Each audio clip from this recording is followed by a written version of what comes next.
I wasn't snooping. Honestly, I wasn't. I've never been that kind of husband. The type to dig through my wife's texts or second-guess her every move. Trust was something we built early on, and I held on to it like it was a fact of life. A given. Like gravity. That night felt completely normal. We had just finished dinner. Pasta with that tomato basil sauce she likes. We were sitting on the couch afterward, side by side but both kind of zoned out in our own worlds. She was flipping through Instagram reels with her earbuds in, smiling at whatever she was watching. I was half watching some old movie I'd seen a dozen times before. It wasn't much, but it was familiar, comfortable. Eventually, she yawned, stretched, and stood up. I've got that coaching session with the East Coast team tomorrow. Gotta be up at 6, she said, already walking toward the bathroom. Want me to set your alarm? I offered, not really thinking about it. Yeah, please, she called out over the sound of running water. It's on my phone. So I picked it up from the armrest. Her lock screen lit up, same as always. No password. No suspicion. It was the kind of trust you earn after 6 years of marriage. The kind that makes you forget there's even a line you're not supposed to cross. But the moment the screen turned on, a message slid down from the top. Last night was magical, red heart. From Dave, coach. First, I stared at it without reacting. Like my brain couldn't fully process what it was looking at. I blinked, then tapped the screen to clear the notification.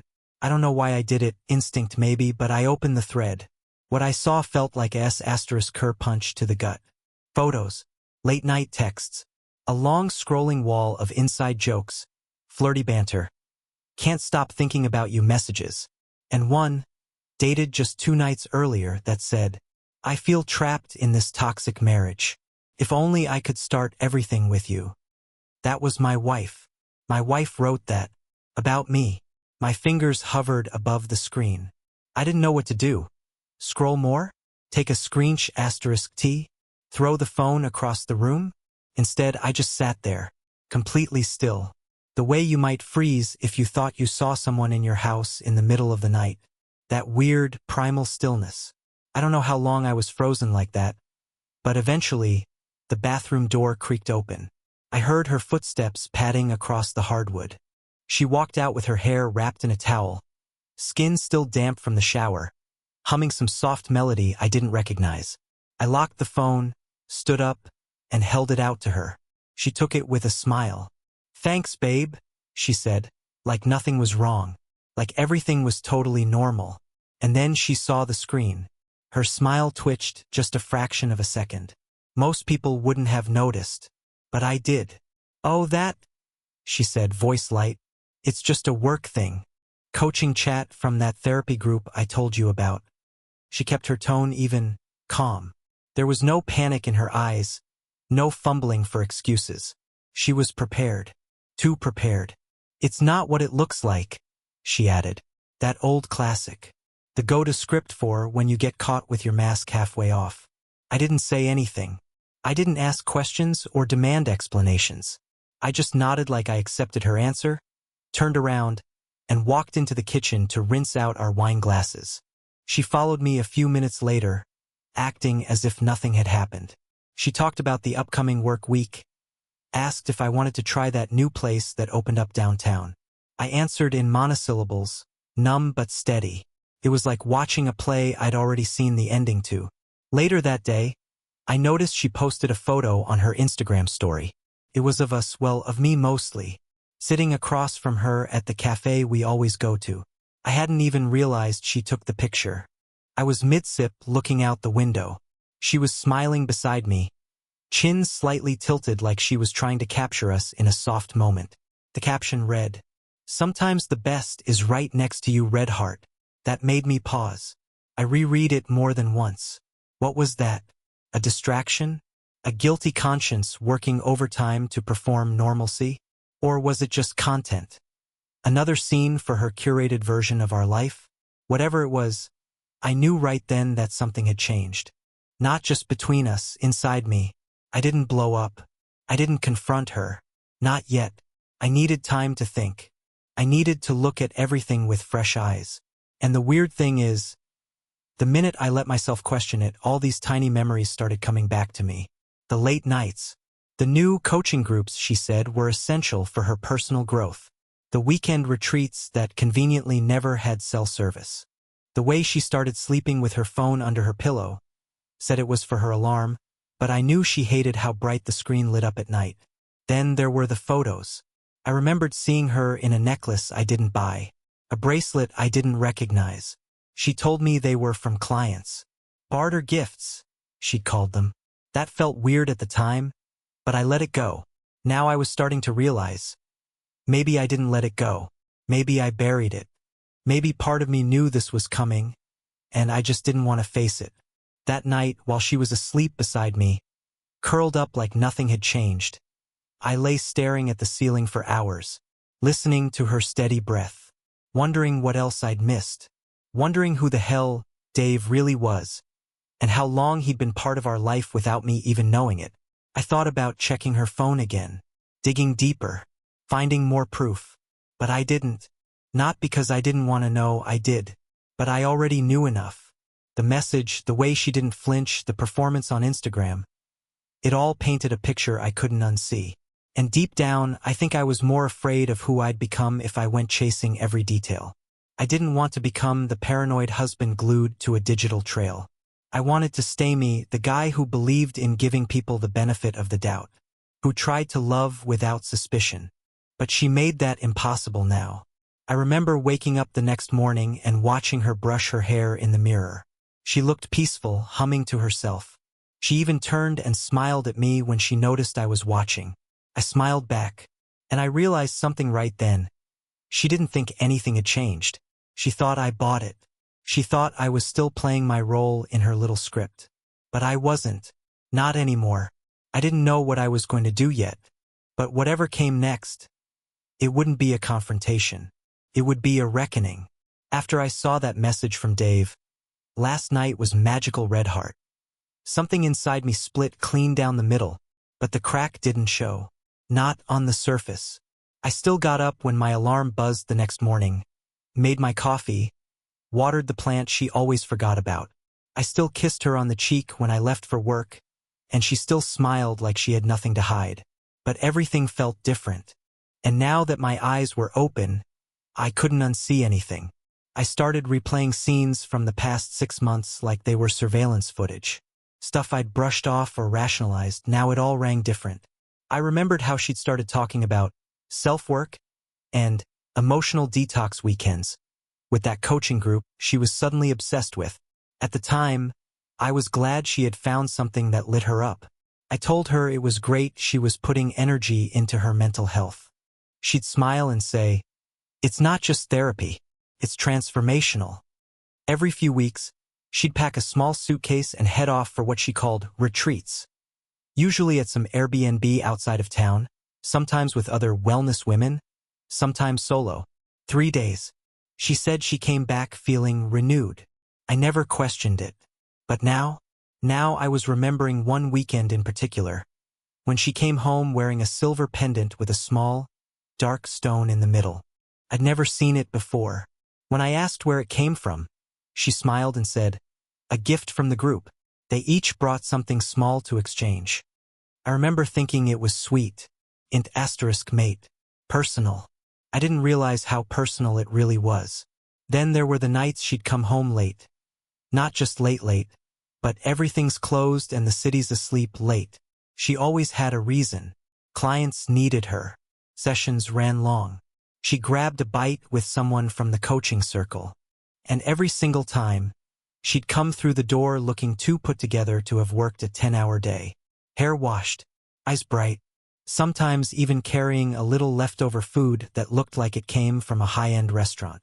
One time, I half-joked, "You're the only person I know who finishes a coaching session looking like you just stepped out of a spa." She just laughed and said, "We take self-care seriously." But now, I remembered something else. Something small, but it hit hard. The gym she said she was using for her training sessions. It didn't have showers. I knew that. I'd been there once to meet her after a class. Bare-bones setup. Mats, mirrors, nothing fancy. But somehow, every time she came home, Her hair was wet, and she smelled like that vanilla body wash she always packed on overnight trips. That realization made my stomach twist. I also remembered her laptop, how one afternoon I'd gone to use it while mine was updating. I tried logging in and got the password wrong. Twice. She'd changed it. I asked her about it later, and she said, "Oh yeah, work needed extra encryption because I handle client files now." That seemed plausible. But now, felt like another lock. Another door she didn't want me opening. And then there was the message from her friend. I didn't even think about it at the time. It had come through as a voice memo. I was driving her car to get the oil changed. Her phone had connected to the stereo automatically. I wasn't trying to eavesdrop, but the car was quiet, and the voice came through loud and clear. "Have you ended things with him yet?" The voice said. It was her friend Kendra. They used to be inseparable. "After how perfectly you got out?" Back then, I thought it was about a client. Or maybe some toxic friend situation she'd finally walked away from. Emily was always the one people went to when they needed help exiting messy relationships. But now, the wording kept echoing in my head. You got out. I wasn't the one she got out from. At least not then. That week, I started paying closer attention. Not in a stalkerish paranoid way, just watching, listening, recording things in my head like puzzle pieces I'd been too blind to gather before. Tuesday night, she said she had a group Zoom call that might run long. I passed by the office door an hour later, and the lights were off. The screen glowed faintly. She had her headphones in and was smiling down at the keyboard, typing with both hands. Not talking. Not on a call. I almost knocked. Almost asked if she was okay. But I didn't. I just stood there in the hallway and watched the shadows move across the carpet. Wednesday, she came home with a paper bag full of books and essential oils. Said someone from her coaching group had gifted her a self-empowerment care package. When I asked what books they were, she rattled off the titles like a script. But the receipt sticking out of the bag had a single name on it. Dave something. The last name started with an M. I Googled him. Coaching therapist. Private programs. Transformative in * Macy work, it said on his website. That night, I lay in bed next to her while she slept, her body turned away from mine, her breathing steady. I listened to the rhythm and wondered how many nights she'd lain like that beside me while her mind was somewhere else, with someone else. I wanted to ask her everything, just sit her down and say, "Tell me the truth," but I knew what I'd get.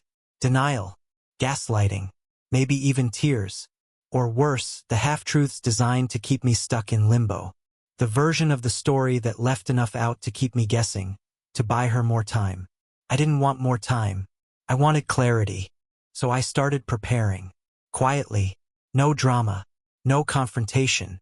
First, I logged into our bank account and started tracking the charges more closely. I made notes. Highlighted restaurants, cafes, Airbnb listings, and coaching services, places I'd never been with her. I checked timestamps. Matched them to her stories, her excuses. The overlaps were almost laughable. She once told me she was visiting her aunt in Santa Rosa. Meanwhile, the card had been charged at a boutique hotel in Sausalito, one that offered couples weekend packages. I didn't need to know who she was with. I already knew. It all made sense now. The retreats, the changed passwords, the new jewelry, the way she'd started ending arguments with phrases like, "You wouldn't understand," or, "I need space to grow, not just survive." Every time she said things like that, I'd felt guilty, like maybe I was holding her back from some higher self. Now I saw it for what it was, laying the groundwork, justification in advance, a story she could point to later. "I told you I wasn't happy." She was rewriting history in real time, and I had been a supporting character in her monologue. The worst part? She wasn't even being careful. Maybe that was the point. Maybe she thought I'd never ask, that I'd never see the script flipping. Or maybe she wanted me to find out. Maybe she wanted to be caught but didn't want to take responsibility. If I confronted her, she could cry, blame confusion, say it was complicated, play the victim of her own choices. But I wasn't going to give her that. I was done playing along. I didn't tell her any of what I was feeling. Not yet. Instead, I did what she never expected. I smiled more. I listened. I complimented her food, her clothes. I told her she looked happy. And every night, when she slept, I kept pulling at the threads. Emails, calendar entries, gift receipts buried in her inbox. Every day the truth came into sharper focus. She thought she was the director of this story.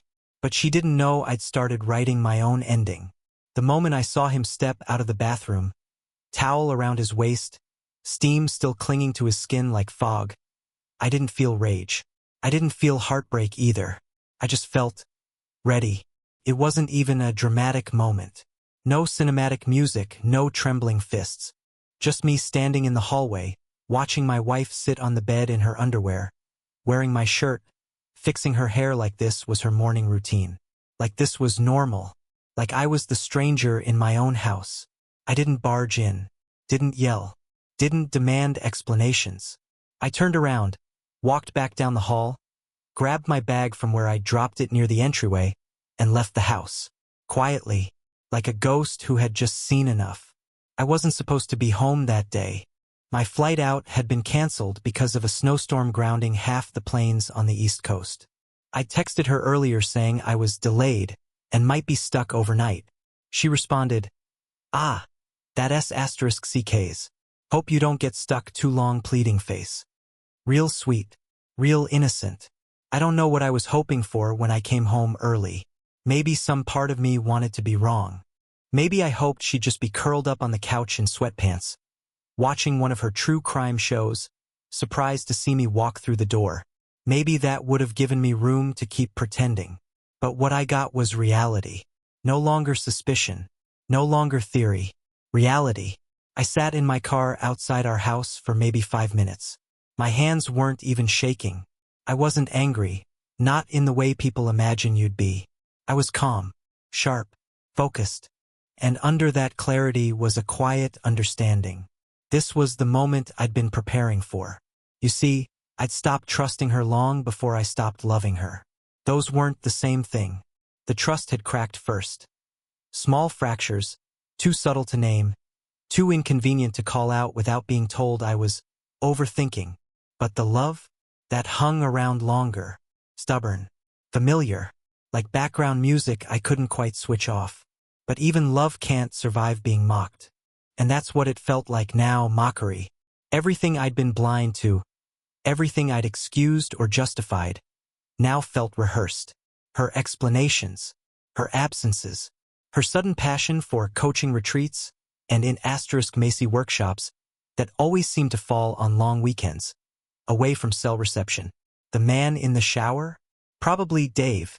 The one from the messages I saw on her phone. Or maybe someone else entirely. It didn't matter. The point was, I didn't know him, and he knew my house. I pulled out my phone and opened the banking app. A few taps, and the joint credit card we shared was frozen. I knew she'd try to use it later. She always did. A gas station stop, a cafe, some boutique shop downtown she just wandered into.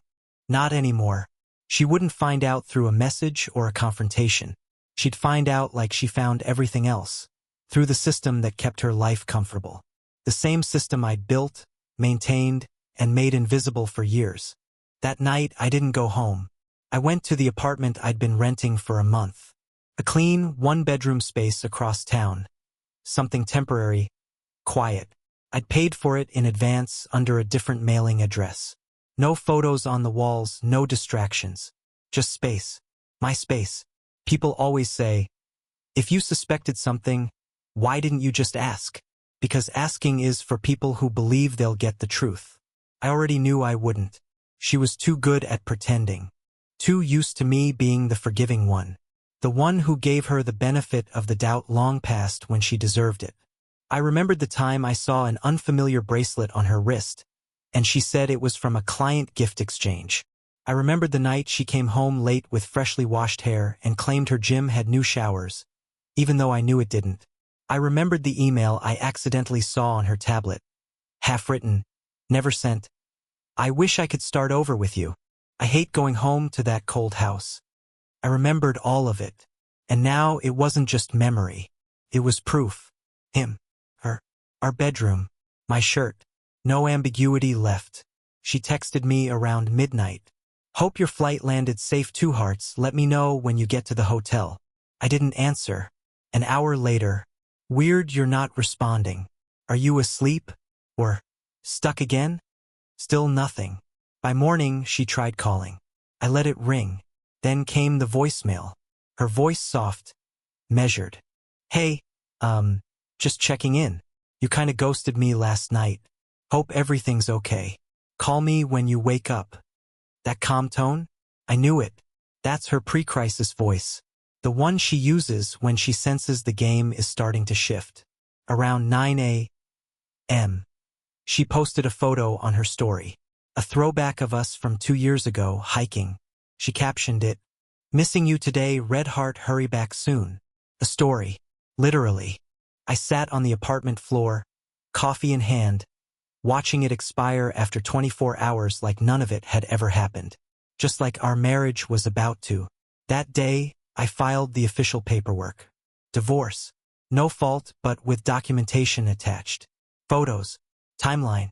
Texts. Screensh *TS. All clean. All cataloged. My lawyer didn't need drama. Just clarity. And that's what I gave him. He asked if I wanted to serve her in person or via process server. I told him neither. I wanted her to discover it exactly the way she discovered the card was frozen, without ceremony. Let her feel the ground shift slowly beneath her feet. 2 days later, she tried to use the joint card at brunch. Declined. Twice. She messaged me, "Hey, something weird's happening with the bank card. You know anything?" I replied with one word, "Yes." That was the last text I sent her. That night, she called me 8 times. I let everyone go to voicemail. I didn't even listen. She'd never expected me to walk away. She expected an argument, a dramatic scene, a speech she could interrupt, a fight she could twist into a comeback story. What she got was absence, silence, clean exit. And the worst part for her? She didn't even get to say her lines. 2 days after she realized the card was frozen, she threw a party. Not at the house, that would have been too obvious. She rented out the back room of a rooftop bar downtown, invited half our shared circle, and called it a soft reset celebration. I know because one of our mutual friends texted me an invite without knowing what had gone down. "Emily's doing a thing," he said. "Some kind of self-reinvention vibe. You gonna be there?" I said I might stop by. I wasn't planning to at first. I thought about just disappearing completely, letting her perform whatever version of the story she was writing. But something about it pulled at me, not in a vengeful way, more like curiosity. What kind of story would she tell when she thought the audience still believed in her? The bar was packed. Soft lighting, overpriced drinks, people dressed like they were auditioning for magazine spreads. The kind of crowd that lives for captions and clinks glasses to empty promises. I slipped in through the side entrance, stayed near the back. Quiet. No announcement. No drama. Just a drink in my hand and a clean view of the center of the room, where she was standing. Champagne glass in hand, glitter on her shoulders, smiling like she owned the place. Someone tapped a fork against a glass. Murmurs quieted. People turned to look at her. Emily raised her glass. She wore this expression, polished, half humble, half victorious, like she was balancing a confession and a branding opportunity. "I want to thank everyone for being here," she began, voice steady. "The past few months have been transformative." She paused, let that word hang there. "You all know I've been doing a lot of inner work, and sometimes that work reveals truths you didn't want to see, truths that demand action." Some people nodded. Others waited. "I've decided to take a break from my marriage." That line landed like a stone in a still pond. A few surprised gasps. A few supportive hums. She smiled gently. "It's mutual, loving, and something I need for my growth." A lie, gift-wrapped. I've realized I deserve something new, something aligned. So tonight, I just wanted to raise a glass to reinvention, to all of us choosing ourselves. Everyone clapped. Someone cheered. A girl in the corner shouted, "To healing!" I didn't move. I just watched. She didn't see me at first. She was too busy taking in the validation, soaking up the warmth from people who didn't know what actually happened. Or maybe some of them did and were just too polite or too complicit to care. But when her eyes finally did land on me, standing alone near the back with my drink half finished, something flickered. She blinked once, twice. Her smile faltered for a second. Then it was back, strained at the corners. I didn't make a scene. I didn't raise my voice or demand the truth. I just walked calmly to the bar, paid the entire tab for the night, tipped the bartender 30%, and left. No words, no confrontation, just the bill, mine as always, and silence. I heard later that she stayed until closing, that she told people she was taking time to rediscover who she really was, that it wasn't about blame, and that he was handling it with grace. She said I was supportive of her journey, that I understood. I didn't correct her. I didn't post a counter-narrative. I didn't tell our friends what I saw when I walked into our bedroom that afternoon. I just let her talk, because eventually the silence would catch up. And it did. The next morning, her social media status changed. Not to single. That would have been honest. She picked, "It's complicated." No caption. No comments allowed. Just the label vague, dramatic, performative. I didn't react. I didn't message her. But I noticed she didn't post for 2 days after that. That's how I knew it had started to crack. The attention she wanted didn't hit the way she expected. There were no texts flooding her inbox with "You're so brave." No tidal wave of support. Just a few fire emojis. A comment or two saying, "Hope you're okay." And then, nothing. No one reposted her speech. No one made her the face of a movement. Because in the end, no one knew what they were clapping for. It was all vague, empty, thin. She wanted applause. What she got was an awkward silence once the music stopped. 2 days later, she messaged me. "I saw you at the bar. You didn't say anything." I didn't answer. Then, "Was that your way of saying goodbye?" Still nothing. She sent one more. "You didn't have to leave like that." And for once, she was right. I didn't have to. I chose to. That was the part she still didn't understand. She thought I'd been waiting for a moment to explode, that I needed a fight to validate my pain, that I needed closure through confrontation. But what she didn't realize was that my closure came quietly. Came the moment I walked out of that house. It came when I unlinked her from my bank account, when I packed my things, when I deleted the calendar we used to share, when I unfollowed her stories and stopped letting her narrative shape my own. She had been performing grief before the loss had even happened. She'd already posted cryptic quotes about endings and beginnings, already rehearsed her role as the woman who bravely walked away from a love that no longer served her. But I wasn't acting. I wasn't pretending to be okay so I could get applause for falling apart. I was okay, because I'd made peace with the truth. She thought the show was just getting started. But I had already left the theater. Let her play every role she wants. Let her call it freedom, reinvention, a rebirth. Let her sip overpriced cocktails and tell people she chose herself. Let her believe she made the first move. The truth is, she wasn't the main character.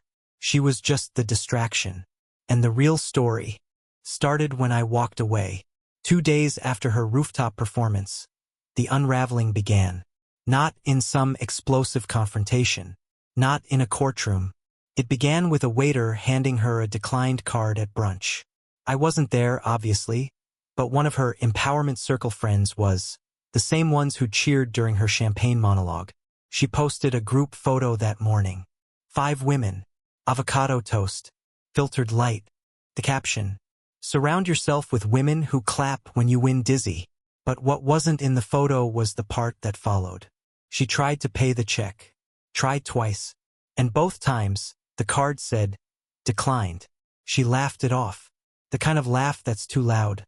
Too fast. Said something about her bank app being weird lately. Blamed the tech.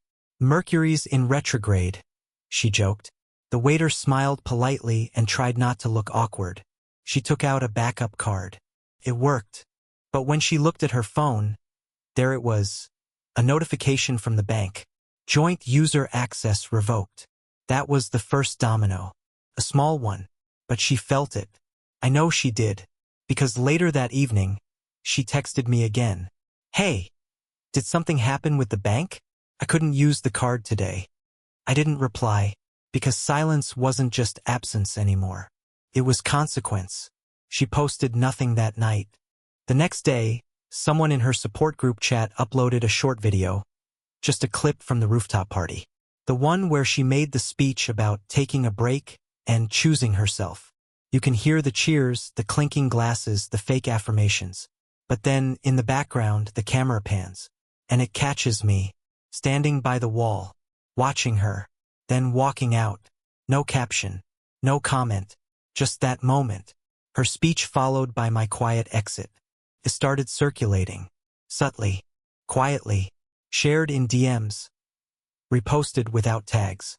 People knew what they were seeing, even if no one said it out loud. She messaged again. Why did you come? You weren't even supposed to be there. Still nothing from me. I heard from a mutual friend that she'd shown up to yoga the next morning wearing sunglasses inside and saying she had a migraine, that she left early, that she'd gone through something personal, but wasn't ready to talk about it. The performance was slipping. I didn't gloat. I didn't enjoy watching her stumble through the cracks she created. But I wasn't going to rescue her either.